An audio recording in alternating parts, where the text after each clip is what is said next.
This is an updated economy guide, complete with sections on various topics for Millennium Dawn. For the introduction, here are some key things to note as you skip through to other sections.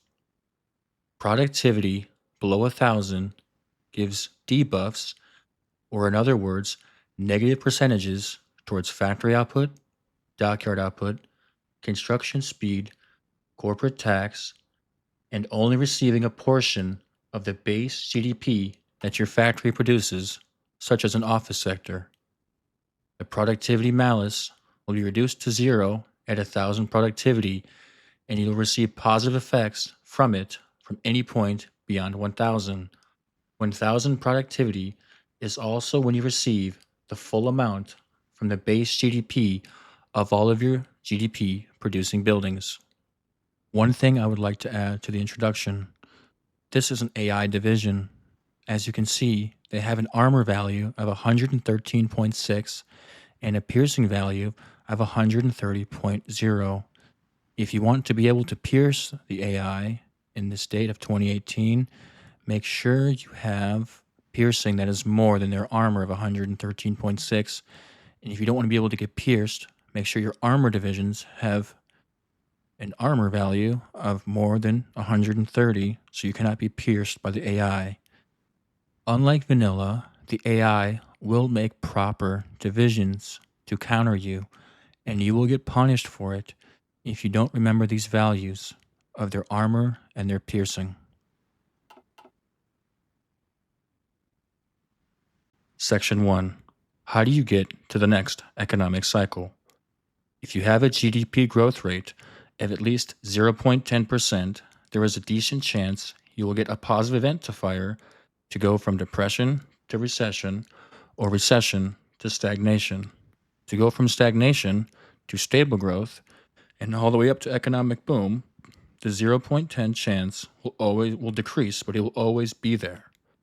A sure way to get this up would be to maintain a GDP growth rate of at least 3.5 to 4%, a quarter for 2 quarters. If you want to get from fast growth to economic boom, you will probably need a higher GDP growth rate of around 5 to 6% for consecutive quarters. This can be accomplished fast by completing the special project, maglev trains. For an extra 30% country productivity growth factor. You can also change your economic cycle artificially by upgrading it with political power and a portion of your entire GDP. The final way to increase this is through focuses that offer an artificial way of increasing your economic cycle. It is beneficial to use at least one of these focuses to increase your economic cycle and wait for the positive events to fire for the others. You should be spending your early political power on army advisors, reducing your corruption, changing 1 or 2 spending laws, or increasing your trading laws for resource GDP generation. Artificially changing your economic cycle very early is beneficial in some cases, such as the USA, where an argument could be made that you should increase this off stagnation with a productivity growth once you finish building some infrastructure, but keep in mind this will cost around $500 billion. Section 2. In this section, I would like to talk about what does the base GDP of a factory mean. Here you can see for an office sector, the base GDP that you'll receive upon its construction is $50 billion. However, if I'm on recession and have a very low productivity, I will not see all of that $50 billion right away. This is because productivity affects your GDP. The higher your productivity, the more it'll boost your GDP per factory building you have, and below 1,000, it will impact how quickly you'll receive this base GDP from a factory. I want to get a third research slot as Nigeria. I have a GDP of $441 billion. I need $500 billion to get another research slot. I want to do these 2 focuses for 2 office sectors to achieve this. Since I am still on recession and have low productivity, I only received $28.9 billion for this office instead of $50 billion. Remember, I had a base of $441 billion before I completed that first focus. I will slowly gain the extra $21.1 billion from the base of $50 billion as time goes on, aka as my productivity increases. In the 69 days since I have completed one office sector focus, I now have $473.6 billion. That is an increase of only $4 billion since completing the focus. But as you can see, for my productivity growth, I am still not gaining any, but losing 0.063 productivity a month. One day before my second office sector is done from the focus, I have lost $900 million towards my GDP. This is because my productivity is decreasing, not increasing, so I'm gaining less from the base GDP of $50 billion that I am supposed to be receiving from this office sector. When I completed the office sector, I now have $498.9 billion.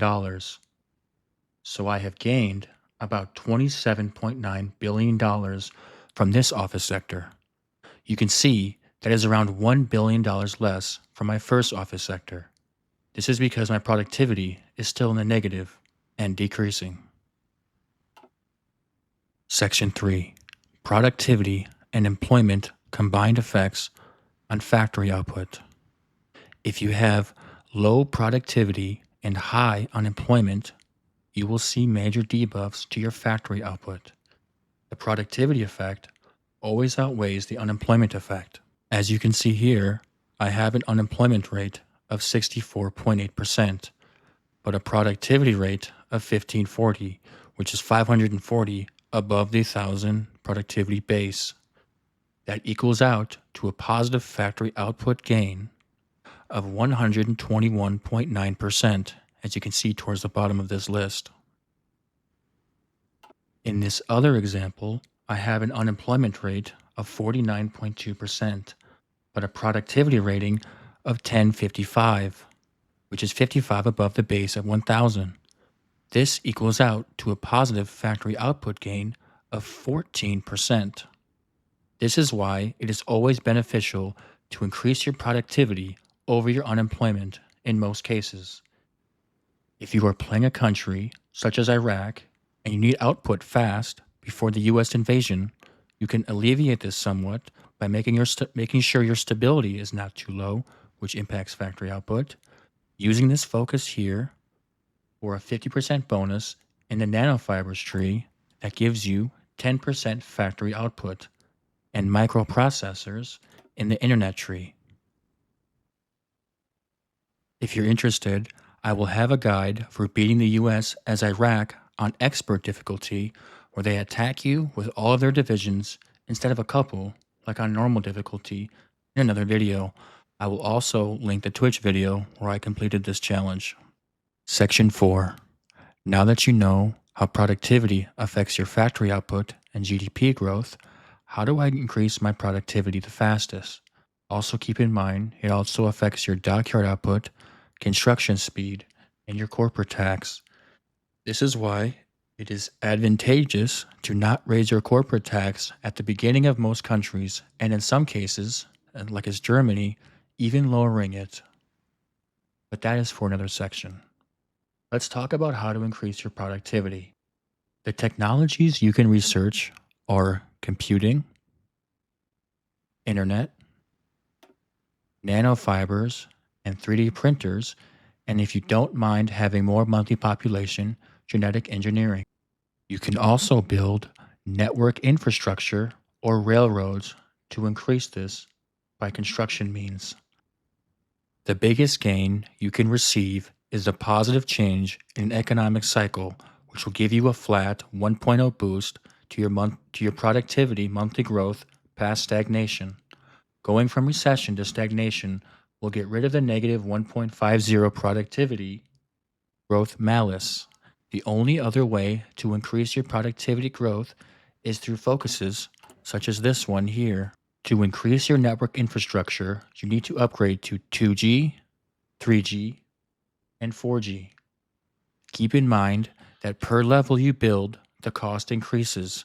So it's beneficial if you have some states with low infrastructure to build all of them at level 1 first, then increase the level in the ones with high infrastructure before the rest.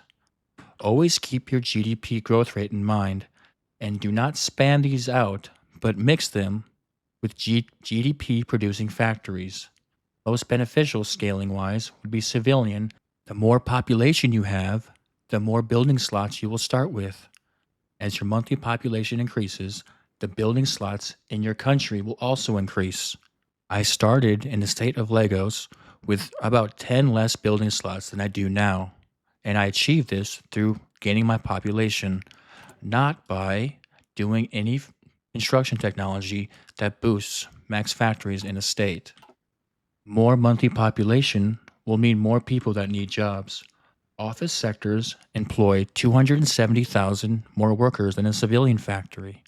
However, a civilian factory still employs 360,000 workers. An office sector gives you a base GDP output value that is higher than a civilian by $30 billion. However, if you have low productivity, you will not see all of this money until your productivity increases, like we covered in another section. If you have a low GDP per capita, your population will not ask for higher welfare until it increases by a substantial amount. So you can ignore the unemployment rate for the most part and focus on scaling your economy with civilian factories. The more civilians, the more factories you can build as the game goes on. As your productivity increases, so does your corporate tax rate. That is why, later in the game, building offices is more advantageous. It will get rid of your unemployment rate faster, boost your GDP, and there is only so many resources in the world. So you only need so many military factories until they don't become advantageous to build any longer. So offices are the better option, especially if you are embargoed. Section 6. Energy. One of the benefits of having a low GDP per capita is the fossil fuel construction speed. Fossil fuel power plants generate 1 gigawatts at 10,000 construction cost. Nuclear reactors generate 2 gigawatts at 50,000 construction cost. This is why you should always build fossil fuel power plants to start out, as most countries, even as some countries with a high GDP per capita. This is because you want to spend less time constructing nuclear reactors and more time scaling your economy with civilians and fossil fuel power plants by barely meeting their energy needs while also researching technology that increases energy production. If you have a lot of nuclear reactor technology researched, that increases the speed of construction, so you can make the switch sooner than you would otherwise. If you didn't have this, some countries start out with this technology already researched. Renewable energy infrastructure can be a useful thing to build if you have a focus tree that gives you a huge boost towards construction speed and renewable power generation, such as the Germany focus tree. Besides having focus tree bonuses, I don't believe the standard energy technology boosts would justify its use until much later, if ever, but it is always an option, especially for roleplay purposes. The lower your total gigawatts are, the more of a malice you will have from being in a deficit of energy needs. In other words, if you have a huge gigawatt energy consumption and production, being in a small deficit will not impact your economy as much as when you have low amounts of energy. Section 7. Corruption. Corruption is a big deal. Its main negative effects is the tax revenue multiplier and the country productivity growth factor. You'll want to reduce this as soon as possible once you have finished your Army advisors and some of your special project scientists. If you are a country with low GDP but high population, once you get this corruption down a few levels, it is acceptable to increase your population tax rate while not worrying too much about your interest rate before this point. Unless it is above 11% and you have no political power focuses left to do. Once you get to medium corruption, going down in corruption only reduces your tax revenue multiplier by 2%, for 2 levels and 1% for the last level. But it still impacts your country productivity growth by 2% each level. The other reason to get this down is your net migration rate. When you get to negligible corruption, you will get a 15% rate and remove all of the malice from higher corruption. The factory output will also impact you if you are planning to go to war fast, such as Iraq, and the research speed malice will hurt, especially if you are playing on higher difficulties. Chapter 8: Stability and War Support. Many things affect your stability.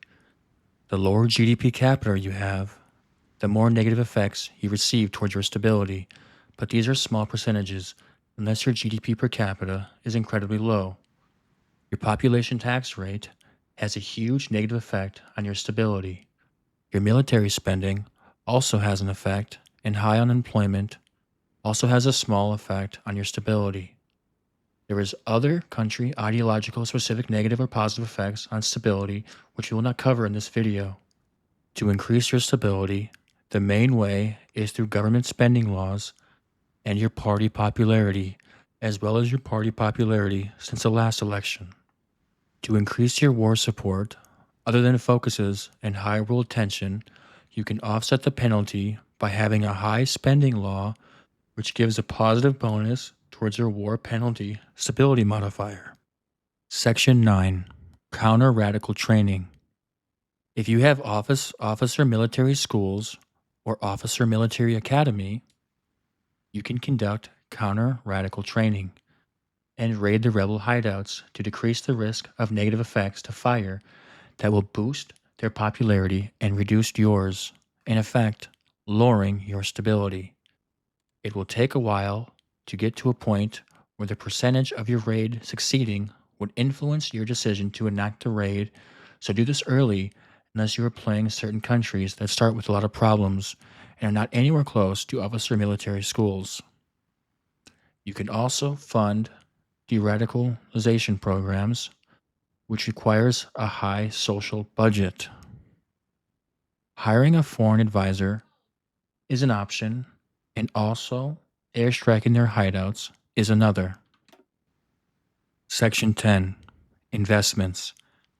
A general rule is if you have $500 billion in investments at 6% return, you will receive a weekly profit towards your balance of around $500 million.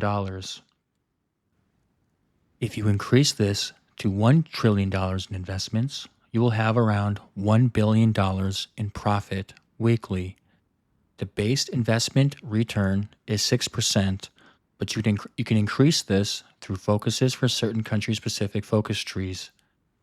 The main other reason for you to use investments is if you are planning on invading this country at a later date. You can build up their infrastructure for later use. You can also build certain buildings you would like them to have when you take them over, such as offices, if you are worried about their high unemployment rate, such as India. The best building for return on investment would be nuclear reactors or offices. Section 11: Protests, Expected Spending. As your GDP per capita increases, your population will expect more spending laws to satisfy their needs. The more they are requesting, the faster the protest strength will build. If you satisfy one of their needs, it will build protest strength at a slower rate. Once you reach around 30 protest strength, they will ask for more things, but you can remove this by giving them most of what they want and letting some time pass, then the extra things they ask for will go away. Try to keep your protest strength below 36%. Plan ahead for this inevitability. Just because you are making money now doesn't mean it will last for long as your GDP increases. Start fixing your interest rate to prepare for this. You should also start paying your interest rate down a few years before you are planning to go to war, even if your interest rate is at 0.8%. This is because you want to have a good buffer zone to go into military spending debt to ramp up military production, because you will get embargoed by everyone once you start generating more than 25 to 30% tension. So produce extra and plan for not having much more once the resource wars begin. Section 12: Bonuses and Malices of GDP per capita. This section of the video will go over the different bonuses and negative modifiers of GDP per capita and how some correlate with your productivity. The first is construction speed. The lower your capita, the higher your construction speed. But the lower your productivity, the lower your construction speed. You can have these meet in the middle and scale the other direction while still getting both of the bonuses as long as you prioritize productivity and civilian factories. The lower your capita, the more monthly population you will get. This will lead to more building slots. However, your unemployment will rise. Personally, I would prefer the building slots, as unemployment is not a huge concern as long as you are planning on going to war to increase your GDP and build your majority of offices at that point, as well as when you mix in offices when you start your military factory production to keep your GDP growth rate steady. The lower your capita, the more there is a debuff to your research speed and your stability, but these are small percentages unless it is very low. The lower your population, the more of the population will be included in your total workforce, which will provide a good buffer zone for your worker fulfillment and circumvent your unemployment rate slightly. The last thing it impacts is your fossil fuel construction speed. The lower the capita, the higher the fossil fuel construction speed. Generally, though, for most countries, even if the GDP is high, you should prioritize fossil fuel plants because you want to spend as little time possible fulfilling energy needs and more time scaling your civilian factories and getting energy reduction tech or energy generation technology to supplement this strategy. One thing about Japan is they start with 14 nuclear reactors, but they don't have the nuclear energy law. So you could change this law to nuclear energy and they will start getting the benefit of these generation. And they do have a stockpile of reactor grade material, but you will have to buy an enrichment facility, which you can do by increasing the opinion of the country that is giving you the enrichment facility. Or if they say no, you can wait a year and build one yourself. Section 13: Commercialized Agriculture Districts. These buildings do not provide you with a way to scale your construction queue like civilians do, or a massive boost towards GDP like office sectors do. However, if you are a small country that can be useful in some situations, they provide the state with 8 fuel as well as generating $5 billion more in GDP in a civilian factory.